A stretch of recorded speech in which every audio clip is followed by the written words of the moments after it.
Hello mga kapalaboy, again, this is Joy RJ Olimba, your sales executive dito sa Mitsubishi Peak Motors sa Sebad Santos. Meron akong nakitang unit dito, 2027 Mitsubishi Triton 4x2 automatic transmission. Ayan siya. Papakita ko muna, paikutan muna natin saglit. Yung kulay ng unit na nakita nyo sa inyong mga screen or monitor, ito yung ating graphite gray metallic. Ayan siya. Medyo malapit lang siya sa sasakyan na nasa likuran niya. Kaya hindi natin mabababa yung tailgate. Pero mamaya try natin i-adjust. Ipapaalam ko lang. At ito features ng ating Triton GLS automatic transmission. Sa harapan, papakita ko muna sa inyo. Triton GLS natin, ito po siya. Equipped na yan, naka-blackout na po yung kanyang design. Naka-gloss black finish na rin yung kanyang radiator grille. Equipped yan ng front camera. Headlamps natin and tail lamps, equipped yan ng LED na headlight at tail light. DRL na rin natin, naka-LED siya. Ito po yan. Ayan. Bulb type naman yung kanyang turn signal light. Mamaya, papailawin ko po yung unit natin. Naka-on yung headlight, pati na rin yung fog light. Papakita ko po.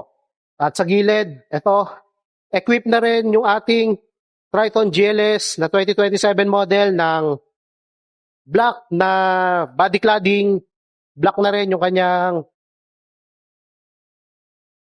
step seal or step board. Black na rin yung kanyang bumper, yung kanyang body cladding sa likuran. Equipped na rin ito ng mudguard po. Sa door handles natin, ito po yan. Kulay black. At black na rin yung kanyang side mirror cover. Unit natin, naka-keyless operating system. Ito po yung susi niya. Open ko lang. Ito po siya. Door sidings natin, driver side, passenger side, naka-leather po yan. Seat material, naka-genuine leather seat po siya. Ayan. On ko yung ilaw. Hindi ko na papasukin yung unit natin dahil for release na po ito at baka madumihan ko po. Kaya ito, iniingatan lang natin. Ayan. Naka-genuine leather seat, naka-plastic na po yung kanyang mga upuan, driver seat and passenger seat. Ayan, nakatanggal lang.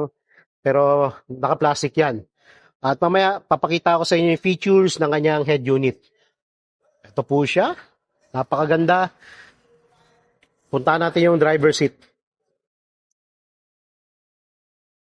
Mga palaboy, ito, nasa driver seat tayo ngayon ng ating Triton GLS automatic.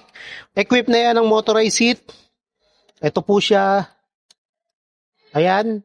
May lumbar, ano na po yan, adjustment sa pinakasandalan.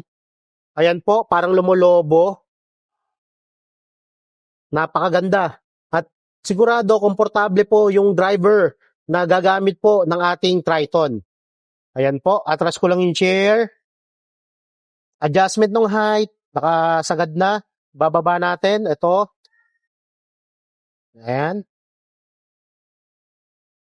Yung kanyang steering wheel, naka-tilt and telescopic na po yan. At ito yung lever para ma-adjust natin. Pwede natin baba, taas, atakin palapit sa inyo yung manibela, or itulak palayo. Papakita ko lang sa inyo, may headlight leveler din po siya. Ito naman yung adjustment para sa contrast ng ating display po ng instrument panel. Steering wheel, equip yan ng leather wrap na 3-spoke na steering wheel. Equip na rin siya ng audio steering remote. Ito yung control. Ito naman yung control para sa ating instrument panel. Toggle switch yan, saka meron siyang ano dito, roller para ma-browse. Equip na rin siya ng cruise control function. Hindi po siya adaptive cruise control. Adaptive cruise control natin sa 4x4 lang yan na athlete.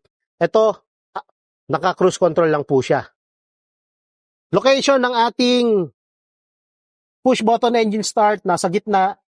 At yung yung Triton GLS natin, equip yan ng dual zone auto climate control with Nano-X technology. Sa kanyang monitor naman, ito yung kanyang LCD monitor. Ayan, may offline navigation map.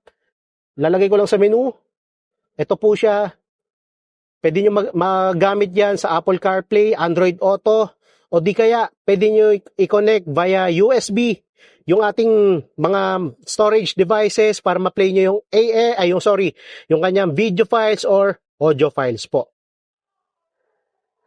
Yan. Meron din tayo ditong wireless charging port. Try natin kung magcha-charge po yung phone natin. Ito yung phone ko. Try ko lang po kung magcha-charge po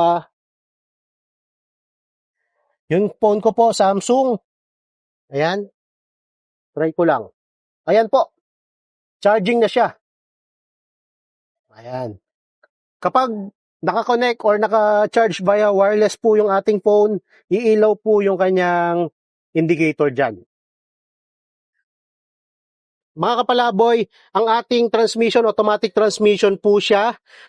Pwede natin magamit yung yung Sportronic mode. Ayan, may plus minus. Wala po siyang paddle shifter.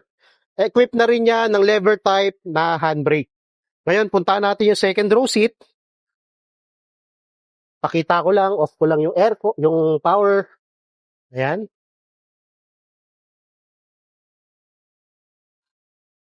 Sa second row niya, ito po siya. Meron dyan 12 volts power outlet at dalawang USB port, Type-C and Type-A para makapag-charge kayo. Meron din pong vent dito sa ibabaw, sa second row seat natin, para mapabilis niya mapalamig yung inyong cabin po. Dito naman sa second row seat, meron tayo dito sa sandalan niya na armrest with cup holder po. Pero hindi ko mabubuksan yan dahil naka-plastic po siya at maiwasan din natin mapunit yung kanyang plastic. Sa likod na itong sandalan natin, dito nakalagay yung mga basic tools niya like yung jack, yung tubo ng jack, saka yung tie wrench po. Yan. Ito, second row. Yung sidings po niya, plastic po yan. Ito po, naka-leather. Leather po, lahat ng upuan natin, yung seat material. Si Triton GLS 4x2 automatic transmission, equipped na ito ng sports bar po. Ito yung Mitsubishi sports bar niya. Ayan. Taillight, ito LED, napakalaki, napakaliwanag. Kaya kapag gabi, kitang-kita nyo na Triton yung kasama nyo sa kalsada or kasabay nyo sa daan. Equipped na rin yung ating Triton GLS Athlete ng kulay black na 18-inch alloy rims. Ayan. So ito, papakita ko sa inyo yung tailgate niya. Try ko lang muna buksan.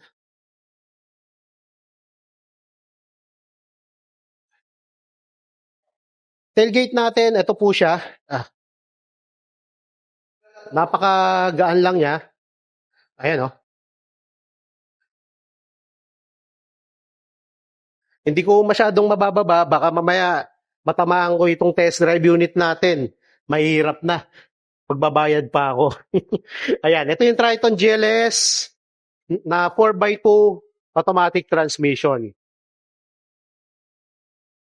Para siyang Black Series look kung sa Montero. Dahil naka-black na yung kanyang mga yung mga 18-inch alloy rims, black yung cladding, black na rin yung kanyang side mirror cover, door handle. Tapos dito sa headlight, kulay black yung kanyang trim sa loob at black na rin yung kanyang parang front fascia. And ito, papailawin natin. Headlight, saka fog light niya, i-on ko. Ayan. I-on ko yung headlight, saka fog light. Papakita ko lang muna sa inyo yung itsura ng ilaw niya. Ayan. Fog light natin naka-off. LED yan. Kulay white. Ayan. Napakaganda.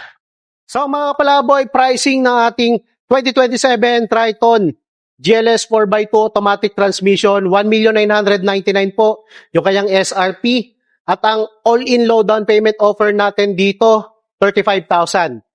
Kapag na-aprobahan ka under kay BDO, BPI, RCBC, Sterling Bank, or Mitsubishi Motors Financing Program. At hindi pa doon nagtatapos yung mga promo natin dahil magbibigay ako sa inyo ng ano ho dito, mga exclusive freebies, gaya ng, ano ho, mga dashcam, rain visor, deep dish matting, rallyhard skid plate, at madami pang iba. Kaya, tawag ka na sa number ko, 0906-220-2434. Yung Triton GLS automatic natin, para ito sa mga seaman, OFW, regular employee, o di kaya business owner na nais mag-avail nito. Tawag ka lang sa akin. Again, this is Joyboy Palaboy. Sana ikaw naman yung maging next Mitsubishi client ko. Kita-kits!